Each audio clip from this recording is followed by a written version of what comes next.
Greetings, greetings, greetings, ecstasy, abundance, and bliss to everyone who is within the sounds of my voice. Just completed the first spell casting session with the Daughters of Tituba Black Witchcraft Society. It was, of course, magical and powerful and uplifting. So I'm riding the wave of that and decided while on this particular wave to go ahead and create a video that's been on my mind and in my heart for quite some time. Pray that everyone is well and that everyone is receiving their portion of Ire or blessings that they requested before they incarnated on the physical plane in this particular lifetime. But I am the Apetabi Ialosha Ola Omia Kalatunde. This is Got to Be Oshun Television. And the topic that I want to deal with right now is the connotations associated with the term witch.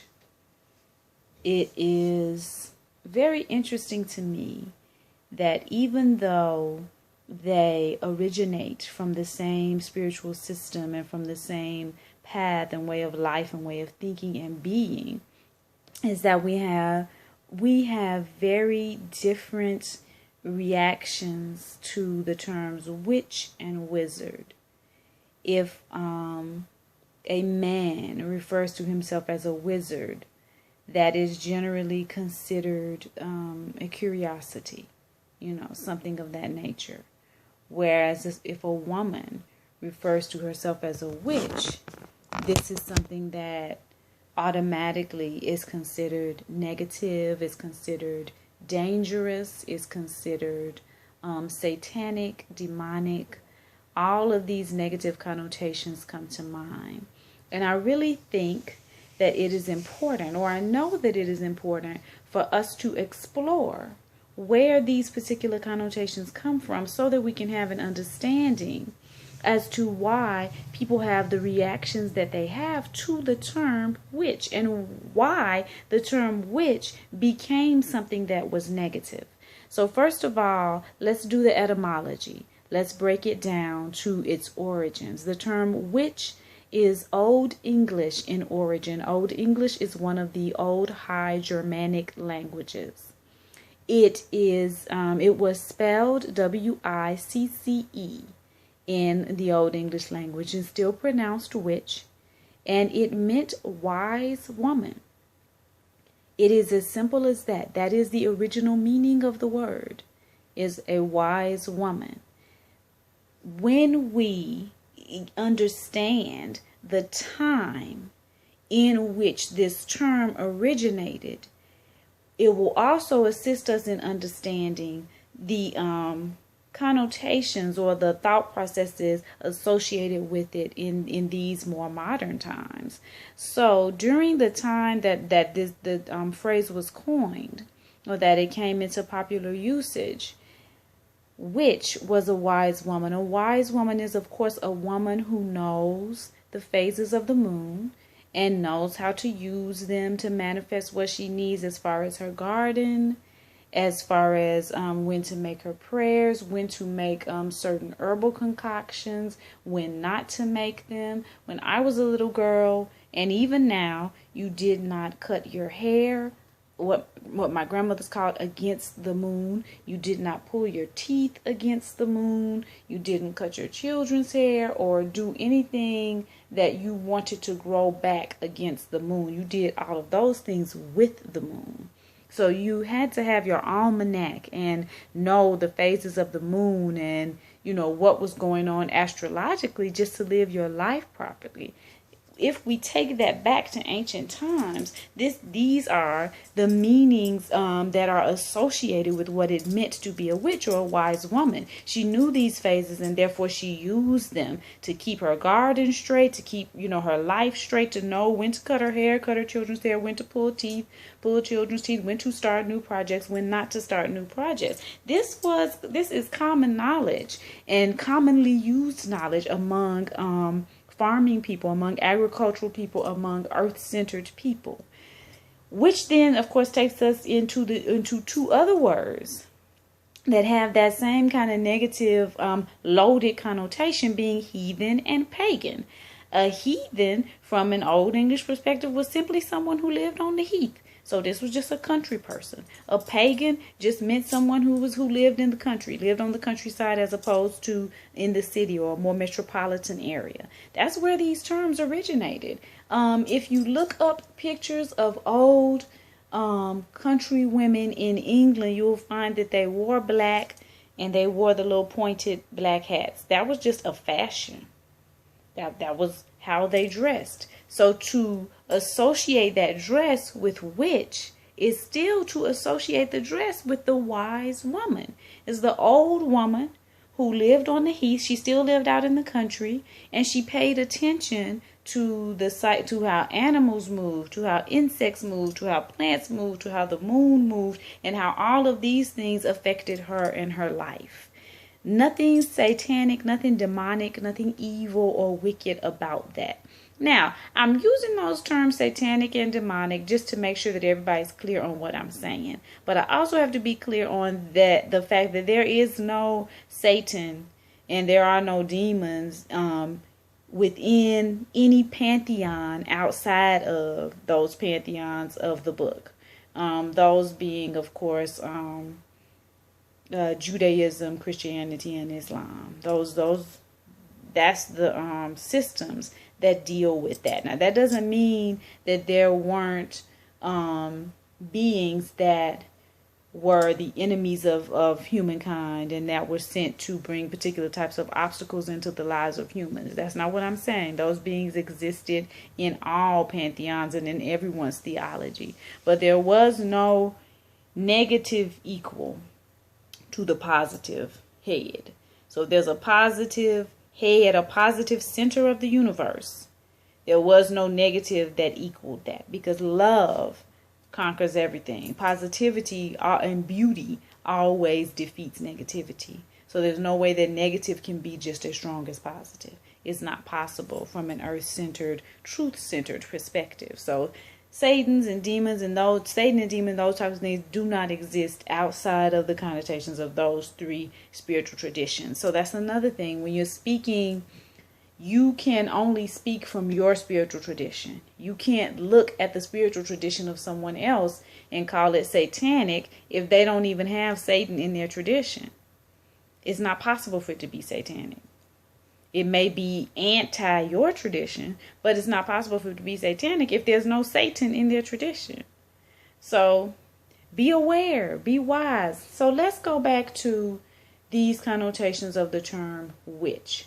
So we have this wise woman.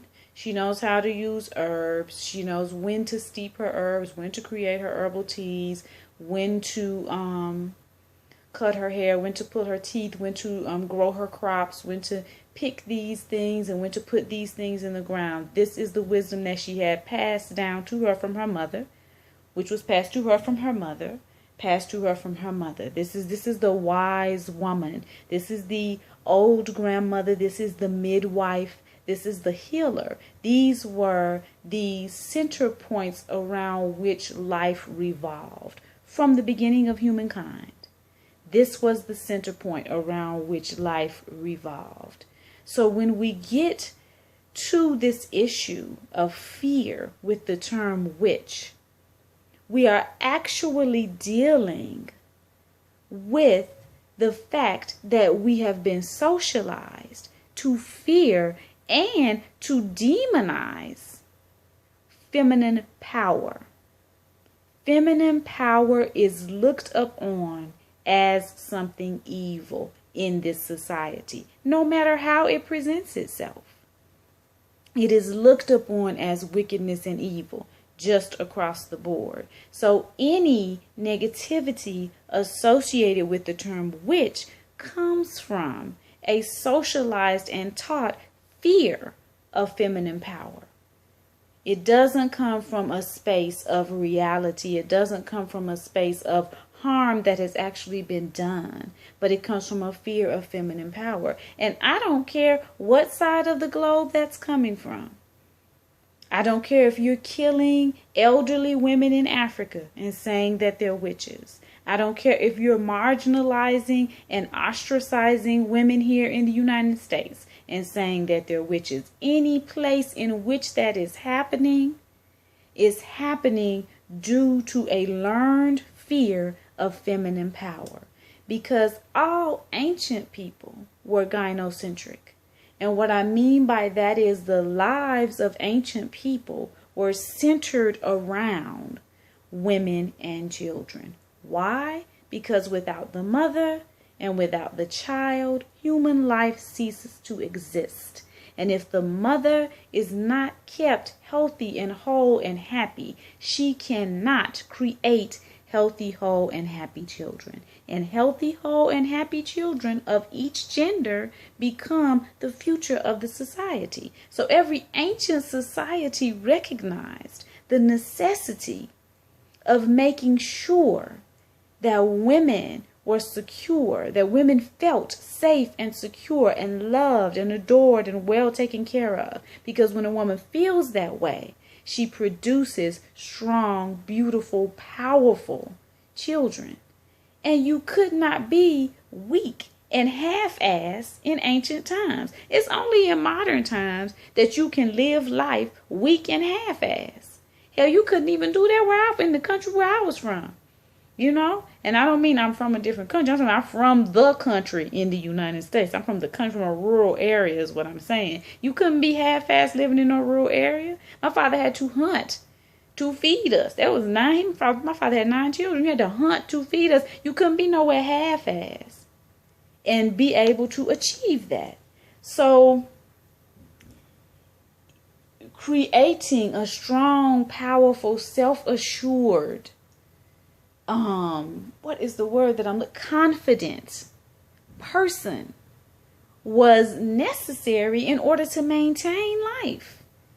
You had to go out and battle and face down the creatures of the forest. You had to go out and battle and face down the ocean herself to become an explorer or to go to different places. You had to go out and battle and fight down and deal with, Earth Mother Onile and nature and the sun and the moon and the earth and growing your food and cultivating your crops. You can't do that if you're not confident, if you're not self-assured, and if you don't have a foundation of self-love. And it is mothering that gives that. All studies prove that it's mothering that gives that. It is being breastfed and being held often and being close to your mother's heart and being close to her body and skin-on-skin contact with the mother for as long as the baby needs it. These are the things that produce self-assured, powerful, strong people. Every ancient society recognized that. Every ancient society recognized the simple, obvious fact that life is created inside of women. Human life is created inside of women. That's just an obvious fact. And when you state it, it seems foolish to say it, but this society acts as though life comes from somewhere else. But human life is created inside of women. Therefore, the most cared for and protected members of your society have to be those members that carry life. Now, this particular understanding of life put women in a position of power, because women are power, not power over, not power of domination and control, because if you have to dominate somebody, then you're not really powerful, you're just abusive. If you have to control somebody's actions, you're not powerful, you're just abusive. But women are power. Every ancient society recognized that because they house life.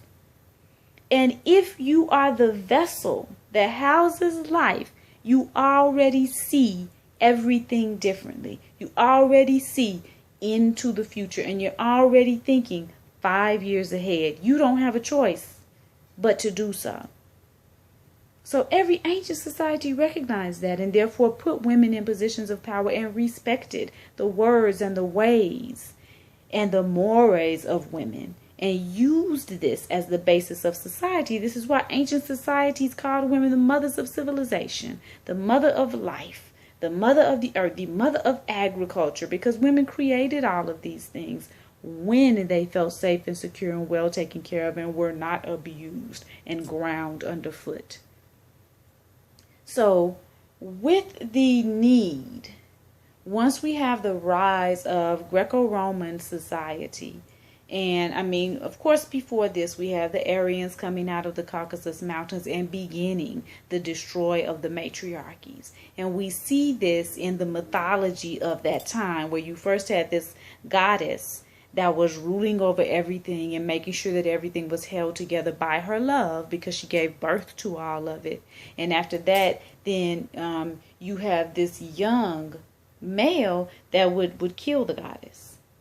So this represents, from the perspective of mythology, the coming of the patriarchies and the destruction of the matriarchy. So that took place. But with the rise of Greco-Roman society and their determination to spread all over the entire earth, they became particularly aggressive in their undermining of feminine power. And so part of what they did, and we see Greco-Roman society reaching its pinnacle in so many ways when they went and took over England.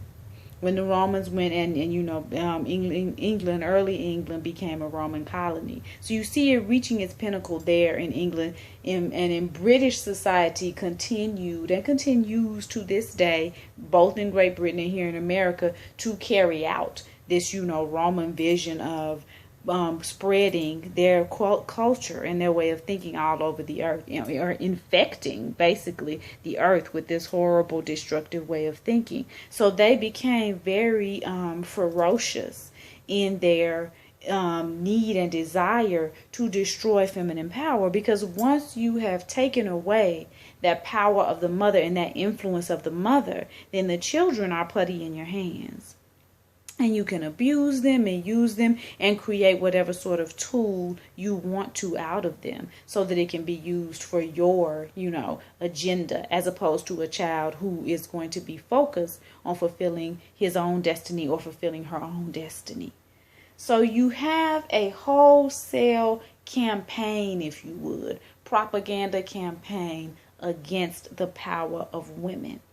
So at some point in British society, they begin, or European society, Western society, I should say, they begin to dismantle the sacredness of the midwife, the sacredness of the healer woman, the sacredness of the old grandmothers that would take care of everybody, and they came with the ancient wisdom. They began to dismantle that. And as a part of that came this criminalization and demonization of the wise woman, of the witch, that we still hold on to until this day. Calling a woman a witch can sometimes be synonymous with calling her a bitch, which is, a derogatory term. But calling a woman a witch may mean she's just an old witch, But she an old wise woman. That's not a term of that's not a derogatory term. It's not an insult, is what I'm trying to say. That's actually a compliment. So any negative connotation, I'm saying any negative feeling or emotion that you associate with that word is coming from an innate fear of feminine power. Yes, women are that powerful. Yes, women do carry the power of the universe inside them. Yes, that is who women are. And that's just the truth of life. That's just part of being here. I don't say it from a perspective of any sort of superiority, inferiority, or anything like that. I'm just talking about what's true. We all know what's true. We all know that babies grow inside of women, and then once they come out of women, they nurse from women. We all know that this is true. So I'm not saying anything that nobody knows. Nobody has to go off on a tangent about, me hating men or anything foolish like that. How does that mean you hate men? You can have no baby inside you without a man. So for me to say that women carry Ashe in their body, the Ashe of the universe in their body, I have no idea how that's synonymous with me hating men. I don't know how people link those two things together. That's not what that means. It's just the truth of life. It's just okay. It's like saying grass is green and the sky is blue. It's just what is. And it's okay. But you have been, and we have been, pulled so far away from that we're more comfortable believing ridiculous things that we've never seen, like somebody being created from somebody's rib. You know? Somebody being sculpted out of dirt, as opposed to just born from a vagina like all of us are. Coming from a womb like all of us do. We would rather believe something fantastical than to put the credit and give credit where we know it's actually due. So when I hear and see and experience all of this negativity associated with the term witch, I see it and experience it as a backlash of, and the assault against the great mothers, against the Mother Earth, Earth Mother Onile, against Mother Moon Oshunpa, against the wombs of women that are constantly being misused in this society and abused and mistreated and used. The womb itself is used as a derogatory term, If you're from the Caribbean and you call somebody, a Ross clot, you're talking about the blood clots that come out of a woman's vagina when she's having her moon time. How is that an insult? That's what we all made out of. We all bumba clots and Ross clots anyway, ain't we? That's what we're made out of. That's the substance that makes you. But that's an insult. I myself have called people bitch made. So what you basically saying when you say somebody's bitch made is you saying they act like a girl. They act like a woman. How is that an insult? You see what I'm saying? Oh, pussy ass nigga. He acts like a vagina. How is that an insult? It's where we all came from. It's the only organ that can withstand the type of pain that it withstands. And if it couldn't, none of us would be here. But somehow it's an insult. So we live in a culture that's steeped and that continues to perpetuate this hatred of all things feminine. This kind of vehement hatred of all things feminine. It continues to perpetuate. And when I say I'm a witch and everybody looks like that, that's still a part of it. You just scared of feminine power, which doesn't make any sense because it's feminine power that made you. It's feminine power that fed you. It's feminine power that clothed you from the time that you were small. And some of us still after we was grown. Our mamas were still feeding and clothing and taking care of us. And we give thanks for it because hell, we wouldn't be here if she hadn't been there to do it. But we got the nerve to act like that's terrifying to us. Oh, I'm scared of all that feminine power.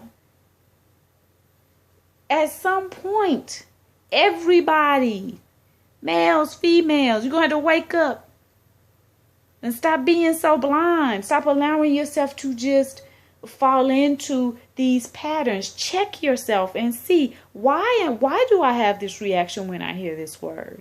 What is it about this word that makes me feel this way? What visions come to my mind? What kind of assumptions am I making when I hear the term witch that's making me recoil in fear or that's making me recoil in disgust? What am I associating with this term and why? You have to ask yourself that. We are living in such a deceptive society that you have to dissect your thoughts and purify them. Get them in line with reality so that you can just be living a real life. I ain't promising no, pot of gold at the end of the rainbow or pie in the sky. That's not where I'm going with it. I'm just saying I personally rather live a real life than a fake life.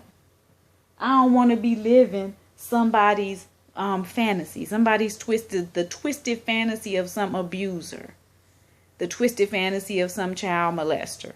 And when I think about living in the fantasy of a Greco-Roman madman, that's what comes to my mind.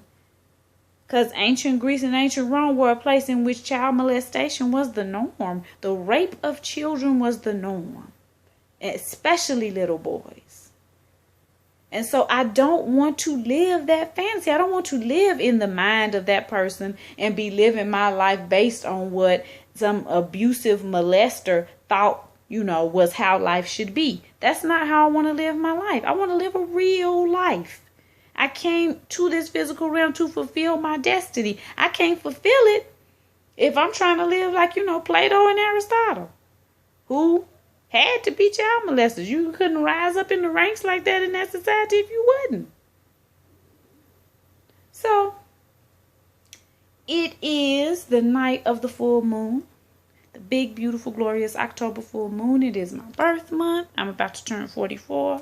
Go me, go me. And it is a lunar eclipse this evening. In a few days, it will be Samhain, also known as Halloween, which is the biggest holy day of the witches or the wise women. We celebrate the fact that the veil between the worlds is the thinnest. So we celebrate our ancestors and our ability to continue to communicate with them, and the fact that nothing is lost and that we always remain connected to those who have loved us and who have taken care of us. So it's a wonderful time. This is a beautiful time. And through this time, I have just been meditating upon this. And I wanted to share it with you. It's a little bit long. I tried to, get out of the habit of making long videos. But then I just got out of the habit of making videos. So now that I'm back to it, obviously a little bit long. And I don't apologize. But I do acknowledge that it is long. But I pray that it is enjoyable for you.